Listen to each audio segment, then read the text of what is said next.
Permisi ibu-ibu semuanya, selamat pagi. Kami dari mahasiswa USD datang ke acara perkumpulan ibu-ibu PKK ini untuk memberikan sosialisasi terkait obat batuk untuk anak-anak. Nah, pas banget nih Mbak.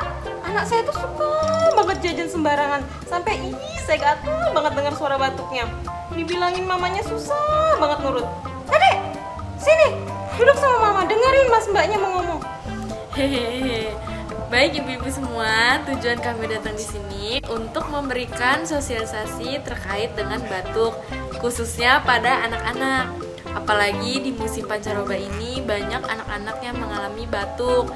Jadi di sini kami akan memaparkan beberapa hal terkait batuk, penyebabnya, cara pengobatannya, dan juga terkait dengan obat-obat batuk yang telah dinyatakan aman.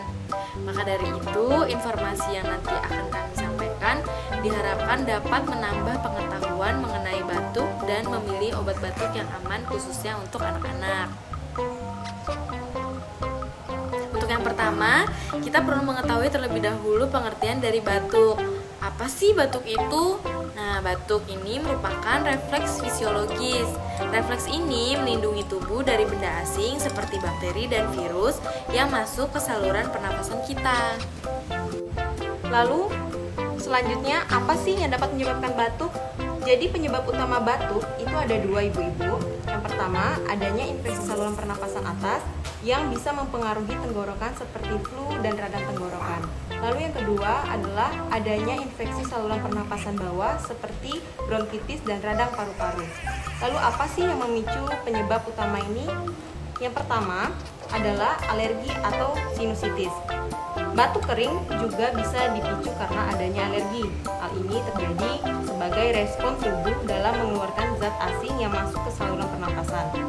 Oleh karena itu, penting bagi ibu-ibu sekalian untuk mengetahui pemicu atau alergen yang dimiliki oleh si kecil yang biasanya berasal dari makanan atau kondisi udara yang terlalu panas maupun dingin. Kemudian yang kedua, sering mengonsumsi makanan yang tidak bersih atau yang mengandung kuman. Lalu yang ketiga, banyak mengonsumsi makanan manis. Memang beberapa makanan seperti permen, coklat, kue, atau minuman manis atau dingin lainnya itu sangat nikmat dan manis, terutama bagi anak-anak. Sering juga kita memberikan makanan manis ini untuk membuat mereka agar tidak rewel selama di rumah. Namun tanpa disadari, beberapa makanan manis ini justru bisa menjadi pemicu batuk kering pada anak. Pasalnya, kandungan gula atau pemanis buatan yang ada di dalamnya cukup tinggi dan bisa mempengaruhi daya tahan tubuh anak. Kemudian juga bisa memicu peradangan pada tenggorokan sehingga menyebabkan rasa gatal dan serak pada tenggorokan sehingga berakhir dengan batuk kering. Lalu, pemicu keempat adalah tertular dari orang lain. Anak dapat tertular batuk ketika ia menghirup virus saat berinteraksi dengan temannya yang sedang batuk.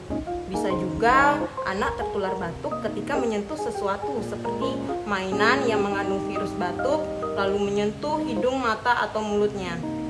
Karena itu sangat penting untuk memperhatikan lingkungan sekitar saat anak berada di luar rumah. Lalu yang terakhir adalah pengaruh asap rokok. Anak kecil memiliki sistem imun yang belum terbentuk secara sempurna sehingga mudah terserang penyakit. Oleh karena itu, jika si kecil sering terpapar asap rokok, tentu akan menimbulkan dampak yang lebih parah seperti memicu terjadinya batuk. Baik ibu-ibu sekalian, sekarang saya akan menjelaskan apa saja upaya yang dapat kita lakukan untuk menangani gejala batuk. Yang pertama ini adalah minum air. Air yang cukup dapat membuat tenggorokan kita tetap terbasahi, sehingga rasa gatal karena bakteri ini dapat berkurang. Nah, tadi saya mendengar ada di sini ibu yang bilang es terus ya. Apakah minum es dilarang saat batuk? Sebenarnya tidak sepenuhnya salah ya Bu. Air dingin memang dapat membuat tenggorokan lebih cepat kering. Selain itu, dahak dan lendir akan lebih sulit dikeluarkan. Sebaiknya minum air hangat ya Bu, dan juga mengurangi konsumsi minuman kemasan yang berasa. Jajan sembarangan itu juga salah karena kita tidak tahu seberapa higienis makanan di luar yang kita makan. Selanjutnya, kita bisa mengonsumsi madu. Madu asli ini memiliki antioksidan yang dapat membunuh bakteri di tenggorokan. Madu juga melumasi saluran tenggorokan dan akan membuat tenggorokan kita merasa lebih nyaman. Yang ketiga, hindarkan dari alergen. Nah, sebelumnya alergen itu bisa termasuk debu atau asap rokok. Debu atau asap yang masuk ke dalam tenggorokan akan dideteksi tubuh sebagai benda asing. Nah, respon yang terjadi salah satunya adalah batuk. Nah, maka dari itu kita bisa menghindarkan alergen ini misalnya dengan memakai masker di luar rumah, dan juga saat membersihkan rumah yang banyak debunya itu bisa memakai masker juga. Terakhir, kita dapat meminum obat batuk yang bisa dibeli di apotek terdekat. Kalau ibu-ibu ada yang di sini bingung obat apa yang cocok, dapat pergi ke apotek untuk berkonsultasi dengan apoteker. Nah, biasanya kalau anak-anak ini sukanya yang sirup ya kan Bu. Selanjutnya rekan kami akan berikan contoh sirup obat batuk yang sesuai dengan kebutuhan anak. Baik ibu-ibu sekalian, jadi ada banyak obat batuk yang dapat digunakan untuk anak-anak. Namun di sini saya akan memberikan beberapa contoh obat yang dapat dikonsumsi oleh anak-anak ketika batuk menyerang. Nah, salah satunya yang dapat digunakan adalah Bisolvon Kid Syrup. Nah, obat ini mengandung bromhexin HCl, di mana merupakan golongan mukolitik yang berfungsi untuk mengencerkan dahak.